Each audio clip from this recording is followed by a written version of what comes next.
বাংলাদেশে আইন শৃঙ্খলা রক্ষাকারী বাহিনীর মাধ্যমে সংগঠিত বেআইনি হত্যা ও ঘোষিত শুট অন সাইট পলিসি বা দেখামাত্র গোলের নীতিতে গভীরভাবে উদ্বিগ্ন ইউরোপীয় ইউনিয়ন। ২৭ রাষ্ট্রের জোটের পররাষ্ট্রনীতি বিষয়ক উচ্চ প্রতিনিধি জোসেফ বোরেল বাংলাদেশে বিক্ষোভ দমনে সরকারি বাহিনীর মাত্রাতিরিক্ত বল প্রয়োগের নিন্দা জানান।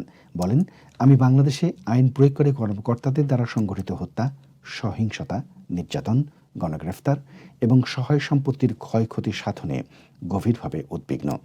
ইউনিয়নের সদর দপ্তর প্রচারিত এক বিবৃতিতে জানানো হয়, গত ২৭ জুলাই লাওসে আসিয়ানের মন্ত্রী পর্যায়ের বৈঠকের ফাঁকে বাংলাদেশ প্রতিনিধি দলের নেতা সাবেক পররাষ্ট্রমন্ত্রী ডক্টর এ কে আব্দুল মোমেনের সঙ্গে EU high representative Josep Borrell বাংলাদেশের সাম্প্রতিক পরিস্থিতি নিয়ে গভীর উদ্বেগ ব্যক্ত করেন।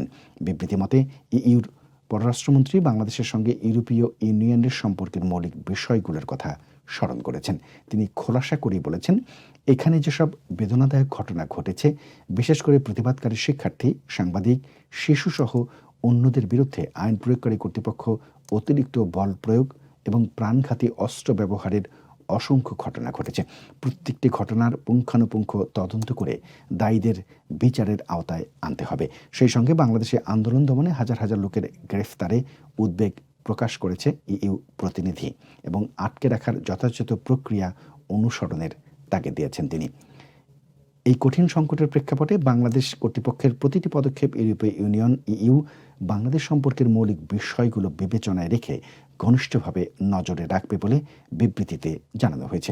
সেই সঙ্গে এটাও বলা হয়, ইউরোপীয় ইউনিয়ন আশা করে বাংলাদেশ কর্তৃপক্ষ তার যে কোনো পদক্ষেপে অবশ্যই মানবাধিকারের প্রতি সম্পূর্ণ সম্মান প্রদর্শন করবে।